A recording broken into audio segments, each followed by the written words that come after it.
Angin itu ciptaan Allah, bisa jadi rahmat, bisa juga azab.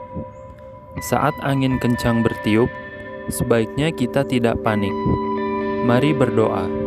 Allahumma inni as'aluka khairaha wa a'udzubika min syarriha.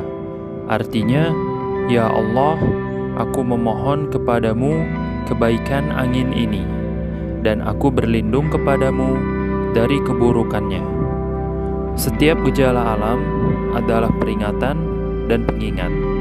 Mari kita biasakan berdoa, bukan sekadar gelisah saat alam bersuara.